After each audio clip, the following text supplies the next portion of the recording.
And there once again is the sound of what was the leader in worldwide radio broadcasting. I spent some time living in London and studying with the BBC, and of course the shortwave BBC World Service was the premier broadcaster, and that was one of the sounders that they used. And oftentimes along with that would actually be the chiming of Big Ben, and they actually recorded it or listened to it live. There was a microphone there, and it just reminds me of some of those good times where I was put in a situation where if I really wanted to be a leader in my industry, I had to learn from the best. And we paid the price both in money, agony, and ecstasy to do just that. So that's why we're doing that. Because this is Friday on Interesting Ideas, and Interesting Ideas on Friday is Future Day, and it's also Leadership Day. It's where we talk about what leadership might require, and for those of you who want to be, perhaps some things that could make you a little more effective, maybe a little more compassionate, certainly more powerful if you want to be a leader. And that's a little bit about what we're going to do today. Yes, the program is entitled The 7 Most Powerful Words in the English Language. And on this Friday, flowing into the weekend, I'm going to tell you a nice little story, and I'm going to tell you what those 7 words are. I'm Stan Houston. The program is Interesting Ideas, and it begins right now.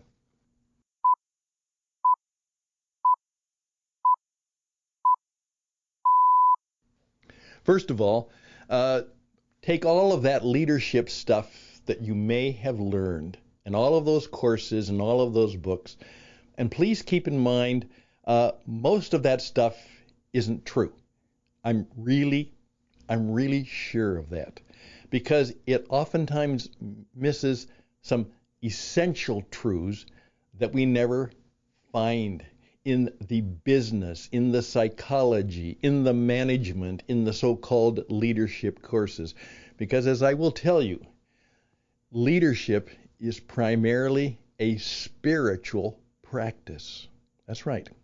Whether you believe in that or not, leadership is primarily a spiritual practice. Now, you may not be a religious person, you may not believe in any of that stuff, but if you want to be a leader, it is a spirit practice, and you have to learn some of the habits of the heart and some of the strategies and skills of the spirit. That's the deal, and I'd be glad to talk about it, be glad to even debate it, but most of all, I'd just simply like to share it with you and then hear from you. Let me tell you a story. Now, you ask the question after this, okay? After I tell you the story, you ask the question, Stan, is that a true story? Is it real? Okay. Remember now, you ask that question as I read the story to you. Here we go. All right. Just a short story. Very short. Okay. In fact, it's kind of like a parable. All right.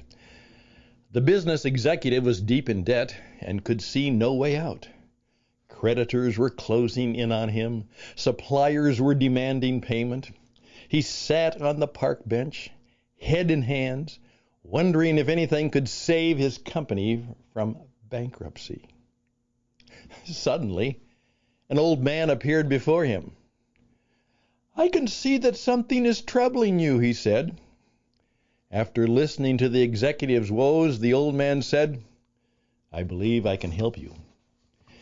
He asked the man his name, and he wrote out a check and pushed it into his hand, saying, "Take this money. Meet me here exactly 1 year from today, and you can pay me back at that time." Then he turned and disappeared as quickly as he had come. The business executive saw in his hand a check for $500,000 signed by John D. Rockefeller, then one of the richest men in the world. He thought, "I can erase my money worries in an instant." He realized, but instead the executive decided to put the uncashed check in his safe. Just knowing it was there might give him the strength to work out a way to save his business, he thought. The fear was gone. With renewed optimism, he negotiated better deals and extended terms of payment. He closed several big sales. Within a few months, he was out of debt and making money once again. Exactly 1 year later, he returned to the park with the uncashed check. At the agreed-upon time, surely the old man appeared. But just as the executive was about to hand back the check and share his success story, a nurse came running up and grabbed the old man. "I'm so glad I caught him," she cried. "I hope he hasn't been bothering you. He's always escaping from the rest home and telling people he's John D. Rockefeller." And she led the old man away by the arm. The astonished executive just stood there, stunned.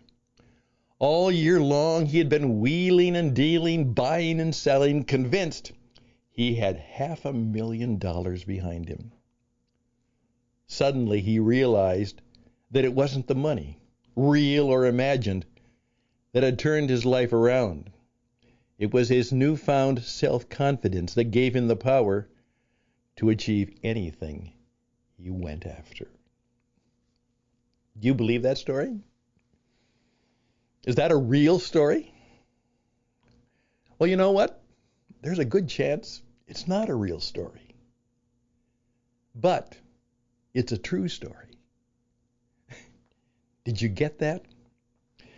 I oftentimes tell people, I say, not all of my stories are real, but they're all true. And someone challenged me on that, and I have a little way of dealing with this. I said, "Have you ever heard of a guy named Jesus?" And well, yeah. Well, I'm not a believer, but yeah, I've heard of him. And I said, he told one of the great stories. It's known and loved by many. It's the story of the prodigal son. Now tell me, was that a real story or was it a true story? Now, of course, the point is, it's a parable. Jesus didn't say it was real, but indeed, it was true. And that's the point. That's the point that I want to point out, is that many times we forget that the power of stories is not whether they are real by our own distribution, imagination, or whatever rational thing or process or filter we put it through, is the question. And the question is it true? And if it's true, then we should probably do something about it. So I don't think that's a real story, but it might be. There was, if you're as old as me, a story many years ago. It was on television. It was very well done, and it was called The Millionaire. And the story framed around that there was this legendary, and he never appeared in the story. His name was John Bears-Fatipton. And he had a hobby, and the hobby was that he liked to give $1 million. Now, remember, in those days, $1 million was a lot more money than $1 million is today. And then the story was, what happened to people who got tax-free $1 million? What would happen to their story? What would happen to their life? One of the things I have oftentimes coached people to say in terms of their own strategic planning in life, it's something like this. All right, the millionaire has now graduated to greater amounts, and now the millionaire, whoever he or she may be, and by the way, as we are now discovering, it could very much be a she. As I pointed out in my program yesterday, it could be Rihanna. She's a billionaire. And she's going to change some of the priorities in life, and maybe part of it is giving it away. And so they give you $25 million tax-free. And you know what? There's only two conditions. First of all, you have to give 5 million of it away. Who would you give it to? And the second condition is it must be not just for you, but it must be something that can benefit others. You can do what you want with it, but just make sure that part of what it does has some benefit for others. And you can decide whether it is or whether it does. But those are the only two things you have to be concerned about. Okay, now, what would you do? Now that you've got $20 million, and obviously that means you don't have to go to work again if you're smart. You know, a simple investment will take care of a very comfortable lifestyle. So what would you do? And from that understanding, what do you now know to be true about you? Even though that's not a real story or a real situation, what do you now know would be true for you? And now that you've had to make a decision about the 5 million that you would give it to, again, what did you learn that is true about you? Here we go. I want you to think about that because we're going to keep it sharp and short today because you've got a busy weekend, but I want to remind you of this great truth. The most powerful words in the English language for leadership, for selling, for communication are these 7 words. Please, let me tell you a story. Please, let me tell you a story. By the way, I begin every presentation and every speech that way. And many times, that's simply the way I begin a lot of my radio programs. And whether I say it or not, that's what I usually do. In fact, as I illustrated at a seminar one time on storytelling, the person came up to me and said, I was fascinated by the subject. You know, all business is show business. That was the topic. How do you tell your stories? And he said, I had notebooks ready to take notes, and you know what happened? It was hard for me to take notes because all you did was tell stories. That's right. The way I illustrated, quote, how that business is show business, and why, here we go. The 7 most powerful words are, let me tell you a story, is I did that by telling stories. One of the things that caught me many, many years ago was I was in broadcasting. I came across a book, and it was written by a woman who was a journalist and a communicator. And she was talking about the fact that, and this was written from a spiritual perspective, is that most of the good news that we have, whether it's a church or an organization or whatever, stays in-house, you know. She says it's like keeping all of the salt in the salt shaker rather than spreading the salt around. And her book was, out of the salt shaker and into the world. Salt preserves. Salt is helpful. And most of us have good things, but we don't know how to put it into the world. And then she came across this saying, and I give her full credit. Thank you. I don't know where she is now, Rebecca Pippert, bright woman. And she said, here's the issue. The master teacher came into the world, and he told stories, and he asked questions. So what do? We preach sermons and give answers. And I said, We give sermons, presentations, PowerPoints, brochures. We do all of those things. We in effect say, aren't we wonderful? Aren't we wonderful? Aren't you lucky to be here with me? But think about that. Rather than, doing that, why don't we tell stories and ask questions? The key line is very simple. Remember that a truth told is good, but seldom heard. A truth revealed has greater yield, but a truth discovered is best of all. And a truth imposed is no truth at all. And one of the best ways, as the master teacher knew, to get people to discover the truth for themselves was to tell a story and then ask questions.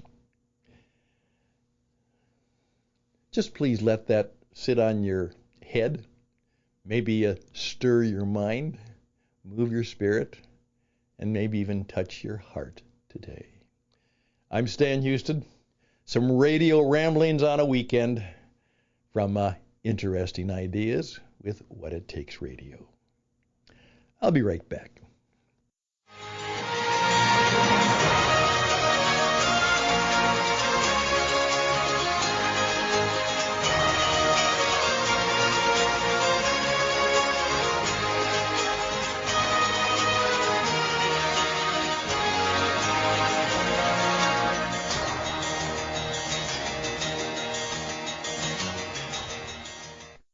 One of the things that I simply ask people to do is most people follow up their Super Bowl commercial.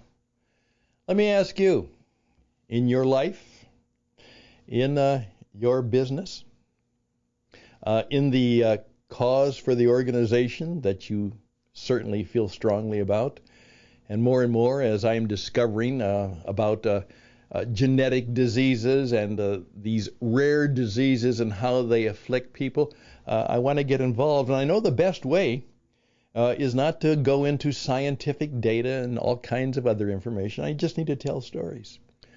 Some of them are sad stories. Many of them are great and happy and wonderful stories. All of them are designed to inspire hope. Hope. Hope. And so are you, a living storyteller of hope? And if you're not, why not? I'm Stan Houston. Please reach out to me. What It Takes Radio, witradio.net. We're teaching people to get their story out and their message out. And as a performance coach, someone who can help you in life and business to perform at your very best. Because remember, all business is show business. I will talk about that some other time. But reach out to me at stanhouston@gmail.com, stanhouston@gmail.com. May the weekend go well. Do some of the work you got to finish up. Take time to rest and take a nap. Relax. Spend some time doing nothing. Spend some time in reflection, thinking about your own life and how it could be different. And take time to do what you were made for, and that is to worship. Just an idea from the twilight zone of life for your thought and consideration. Best and blessings. Bye for now.